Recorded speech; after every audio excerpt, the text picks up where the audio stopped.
आइए ऋषिवर देव दयानंद महाराज ने किस प्रकार 19वीं सदी में आकर के हम सभी को यानी कि हिंदुओं को जगाने के लिए संघर्ष किया, पुरुषार्थ किया और फिर बदले में उन्हें क्या मिला?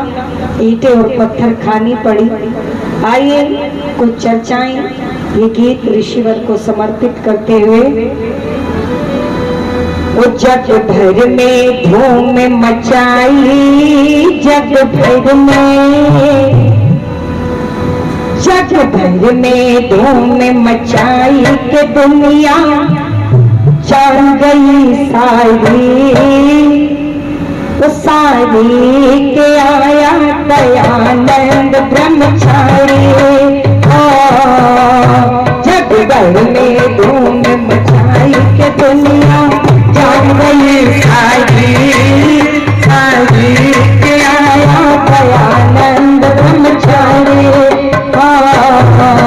जग भर में धूम मचाई, जग भर में धूम मचाई दुनिया जान गई सारी, सारी के आया दयानंद ब्रह्मचारी।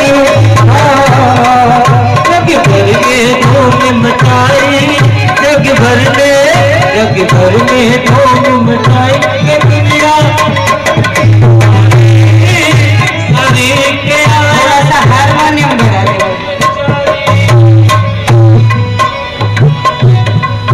चौथे सहरे मुस्कने सब भूल गए हटकंडे, चौथे सहरे मुस्कने सब भूल गए हटकंडे।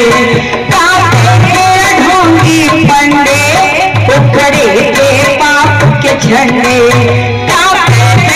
ढोंगी पंडे उखड़े के पाप के झंडे। जो कोई सम्मुख आया ऋषिवर ने वही हराया, जो कोई सम्मुख आया ऋषिवर ने वही हराया।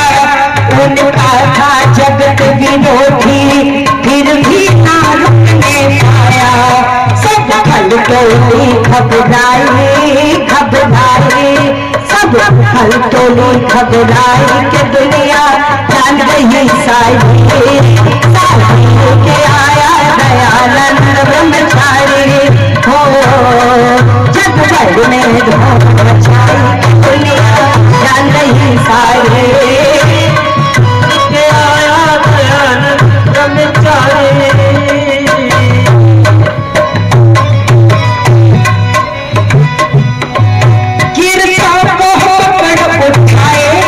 बिछुड़े जग पुनः मिलाए, बिछुड़ा तो गले लगाए, बिछुड़े जग पुनः मिलाए।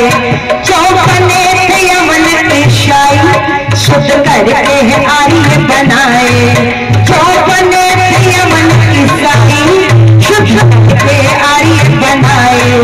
नर नारी शुद्ध पढ़ाए, अधिकार समान दिलाए, नर नारी पढ़ाए, अधिकार समान दिलाए। परिवर्तन हुआ जहाँ में मुरझाए फूल खिलाए, परिवर्तन हुआ जहाँ में बेटों की ज्योति जलाई, बेटों की ज्योति जलाई दुनिया जान गई सारी, सारी के आया दयानंद ब्रह्मचारी। धूम मचाई के दुनिया जान गई सारी, सारी के आया दयानंद ब्रह्मचारी। धूम मचाई के दुनिया जान गई सारी, सारी के आया दयानंद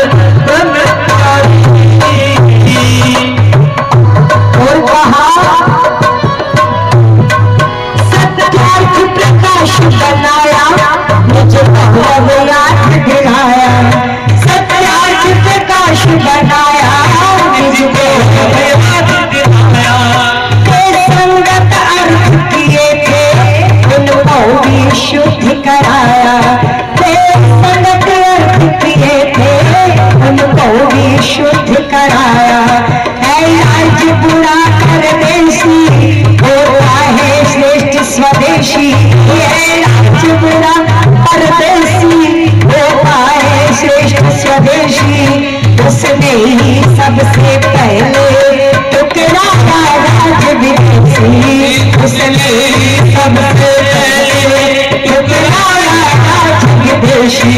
ये सोई कौन जगाए, सोई कौन जगाए दुनिया जाने।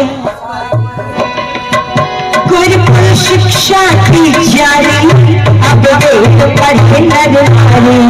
गुरुकुल शिक्षा की जारी अब वेद पढ़े नर नारी। निकल विद्वान अनेका बन के शास्त्री आचार्य। निकले विद्वान अनेका बन के शास्त्री आचार्य। चाहूं शौर्य पारी यशोगाती दुनिया सारी। यशोगाती दुनिया सारी। नर विदेशों में भी फैली है रीति हमारी। नर विदेशों में भी फैली है रीति हमारी। अब यहाँ लहराई लहराई, अब यहाँ लहराई के दुनिया जान रही सारी के आया गया ब्रह्मचारी। धूम मचाई जान रही सारी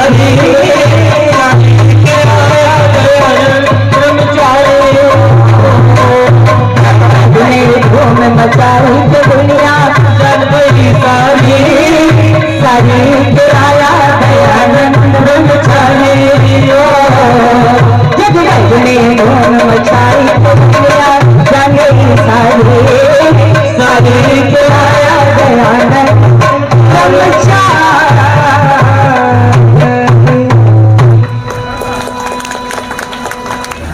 मंच पर उपस्थित समस्त हमारा विद्वत मंडल, आदरणीय सम्मान के योग्य समस्त सन्यासी वृंद, जिनके बड़े सुंदर और सारगर्भित भजनों के माध्यम से विचार सुने, आर्य जगत का गौरव श्रद्धेय पंडित नरदेव जी आर्य, जिनको अभी आप सुन रहे थे श्रद्धेय आचार्य श्री योगेश जी, वंदनीय मातृ शक्ति। आइए कुछ चर्चाएं आपके बीच में रही। यूं तो संसार में बहुत सारे संत हुए हैं, परंतु उन संतों की परंपरा में, ऋषियों की परंपरा में सबसे ऊंचे आसन पर यदि किसी को बिठाएं तो वो नाम महर्षि स्वामी दयानंद जी का आता है। तो लोग कहेंगे क्यों? जैसे आशाराम वाले कहते हमारा गुरु बढ़िया, राम रहीम वाले कहते हमारा गुरु बढ़िया, जय गुरुदेव वाले बोले हमारे वाला बढ़िया, तो आर्य समाजी कहते हैं ऋषि दयानंद बढ़िया। बोले फिर अंतर क्या रह गया? तो यहाँ से प्रातः काल से आपसे कहा जा रहा है कि जो कह दिया वो मानना नहीं। या तो आप इतना पुरुषार्थ अपने अंदर पैदा करो कि पुस्तकों के जो नाम बताए जा रहे हैं उनको उठाओ, खोल करके पढ़ो, और जो बातें आपसे कही गई उनको मिलाओ। अगर वो मिलती है, वो आपके यहाँ खरी उतरती है, तो उनको मानो। और यदि इतना पुरुषार्थ नहीं कर सकते, स्वाध्याय नहीं कर सकते, तो जो बात जिस विद्वान ने कही है वही बात उस विद्वान से शालीनता और प्रेम के साथ में पूछ लो। कहाँ लिखी है? तो आप भी पूछ सकते हैं कि जब संसार में संतों की कमी नहीं, या सती प्रथा पर भी काम किया, बाल विवाह पर भी काम किया, तो फिर ऋषि दयानंद विशेष क्यों? आप ऐसा पूछ सकते हैं, दूसरे लोग भी पूछ सकते हैं, क्यों माता ऐसा है या नहीं है? तो सुनो, संसार के समस्त संतों ने संसार के लोगों को डूबने से बचाया है। संसार के समस्त संतों ने संसार के लोगों को डूबने से बचाया है। पर ऋषि दयानंद विशेष इसलिए होते हैं क्योंकि ऋषि दयानंद ने डूबने से तो बचाया, पर साथ साथ पाखंड रूपी नौका से, इस पाखंड रूपी सागर से हम कैसे पार हो जाएं, तो सत्याग्रह प्रकाश रूपी नौका दे करके हमें तैरना भी सिखाया। आज जो हमारी बेटियां 35 टुकड़ों में कटती है, यदि वो सत्याग्रह प्रकाश पढ़े तो हिम्मत नहीं किसी की कोई बेटियों के टुकड़े कर दे। वो टुकड़े करके आएगी, बोलो अपने टुकड़े करवा के नहीं। ये सत्याग्रह प्रकाश की ताकत है मेरी बहन। जब आपके बच्चे 15 साल के होते हैं ना, तो आप उनको घर में ला करके मोबाइल देते हो। अभी बड़ा हो गया, इसको फोन की जरूरत है। आप मोटरसाइकिल देते हो, ये बड़ा हो गया, इसको मोटरसाइकिल की जरूरत है। पर मैं क्या करती हूँ कि उस समय अपने बच्चे को सत्याग्रह प्रकाश दिया करो, ताकि जब वो बाहर यूनिवर्सिटी में पढ़ने जाए तो कोई ईसाई और कोई मुसलमान उसे बहका करके अपनी तरफ न। ये ताकत है सत्याग्रह प्रकाश के अंदर। जिसने एक बार पढ़ लिया, बोलो दुनिया में उसे कोई हिलाने वाला नहीं। परंतु हमारा दुर्भाग्य, मुसलमान उस बात को मानता है जो कुरान में लिखी है, ईसाई उस बात को मानता है जो बाइबल में लिखी है, सिख उस बात को मानता है जो गुरु ग्रंथ साहिब में लिखी है। पर बोलो हिंदू किस बात को मानता है?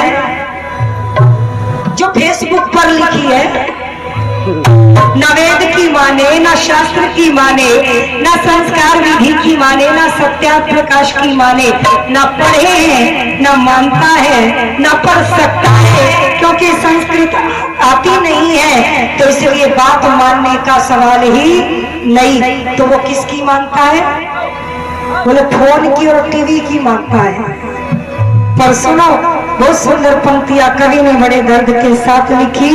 और क्या कहा तो सुनिएगा। आपके बीच में कुछ पंक्तियां परिवर्तन चाहते हो तो कि बुलबुलो गर तुम्हारा चमन लुट गया, बुलबुलो गर तुम्हारा चमन लुट गया,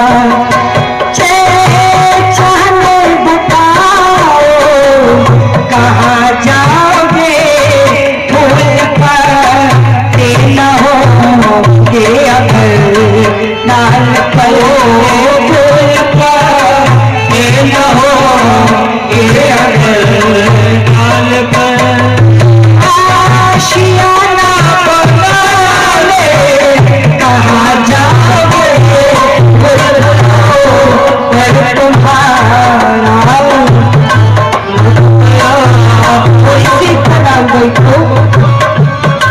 बुलबुलो तुम्हारा लुट गया,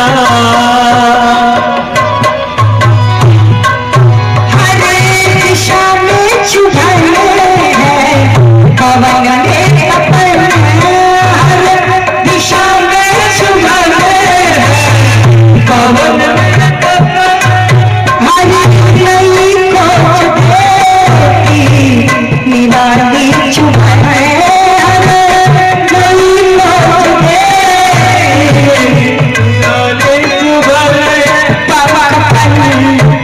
झुलसने लगे आग में,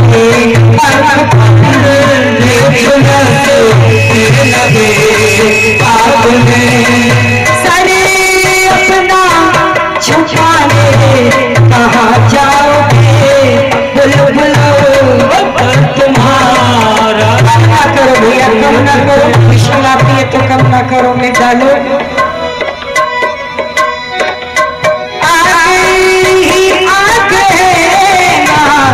कोई मंद है आगे ही आगे ना, कोई मंद है बिना कफन चल रहे आ रही गगन है, बिना कफन चल रहे आ रही गगन है, बाबा देख कर दिए खामोश है, देख कर दिए खामोश है, करे अपना बताने कहाँ जाओगे बुलबुल कर तुम्हारा चमन टूट गया, कर तुम्हारा चमन लुट गया। और सुनो अभी भी समय है, लिखा बातें बिगड़ी नहीं पर बिगड़ जाएगी, बातें बिगड़ी नहीं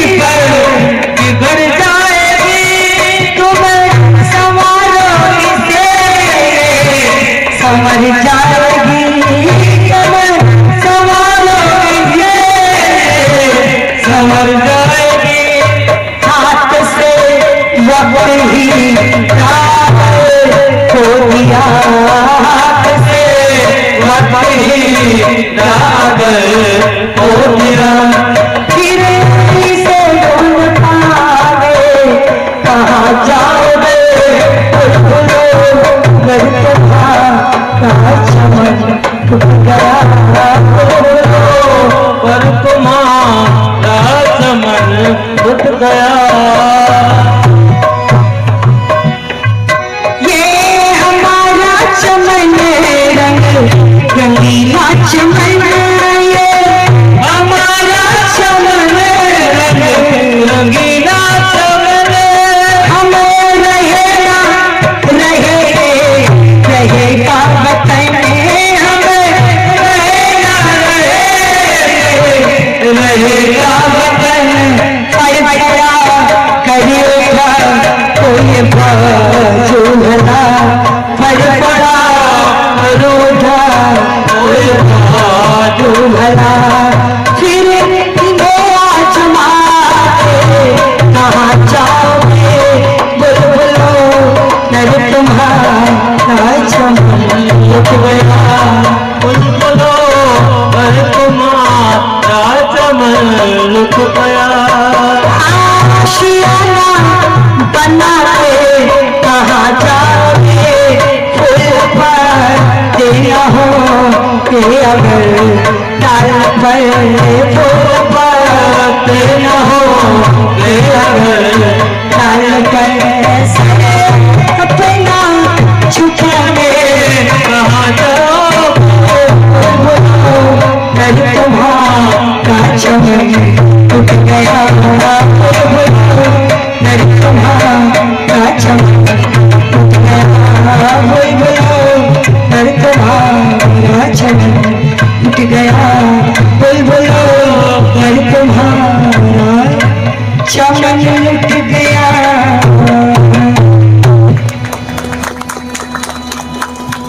निवेदन करने लगी हूँ आपके मध्य में ना हम स्वाध्याय करते ना हमारे धर्म के कार्यों के प्रति रुचि है।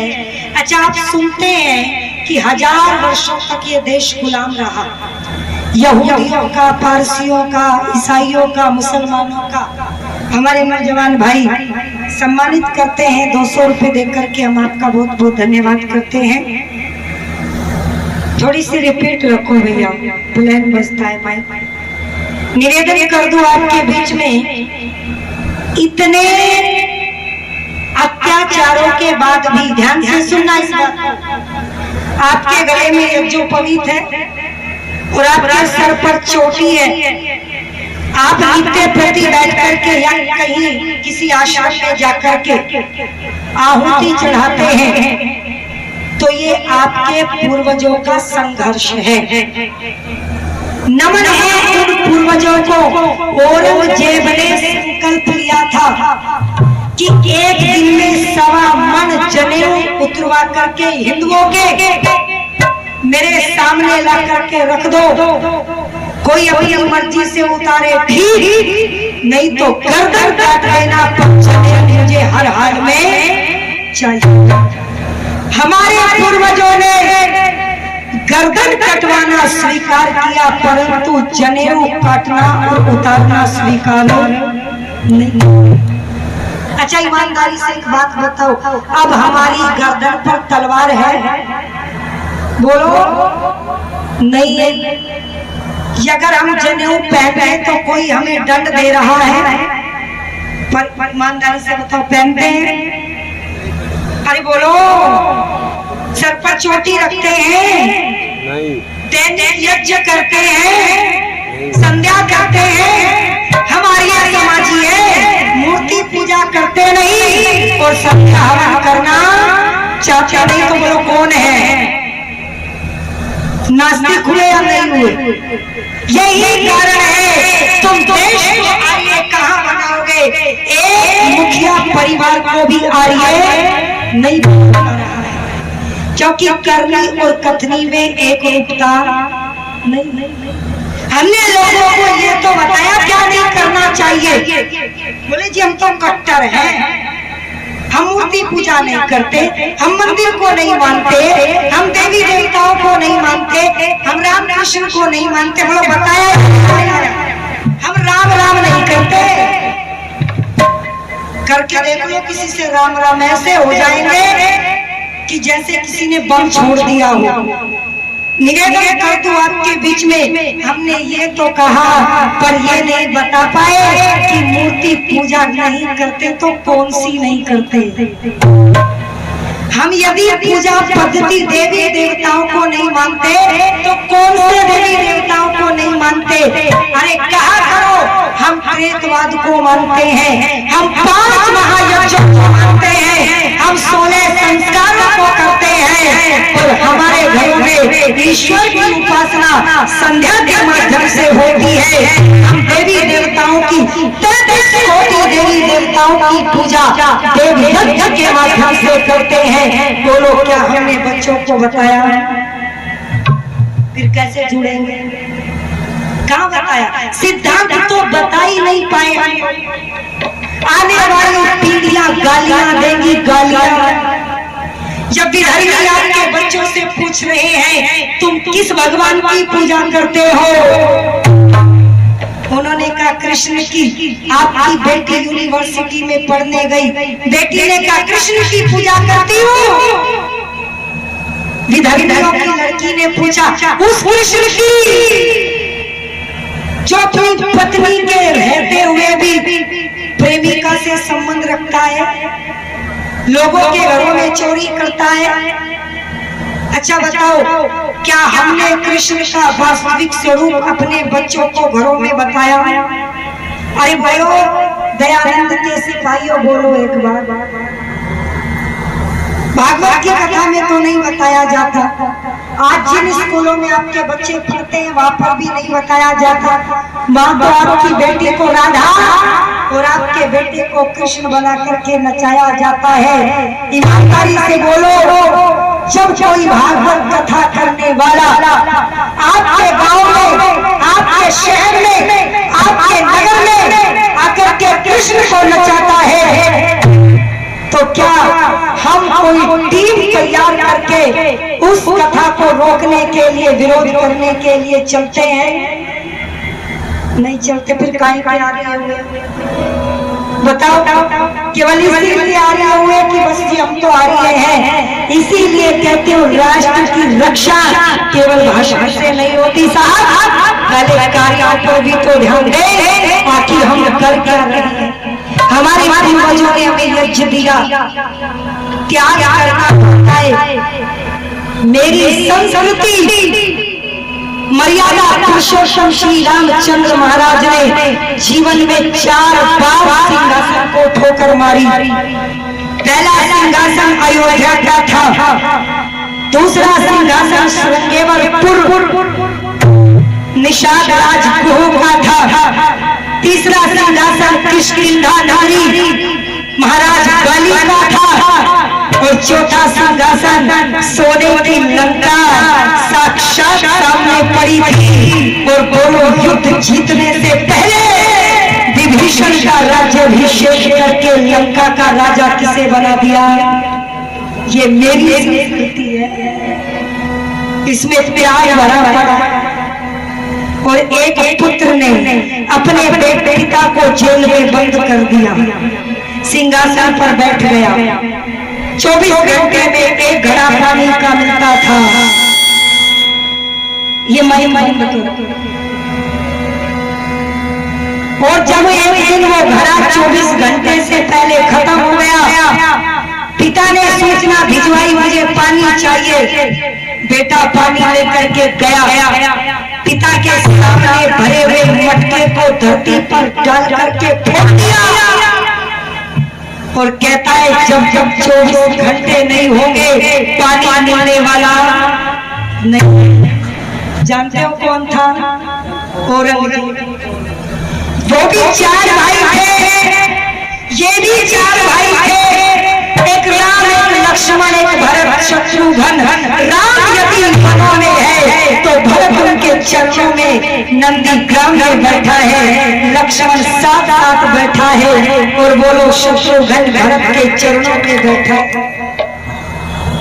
और औरंगजेब ने मुराद का, सुजात का और तारा शिकोह के गर्दन काट करके जेल के अंदर अपने पिता के सामने ले जा करके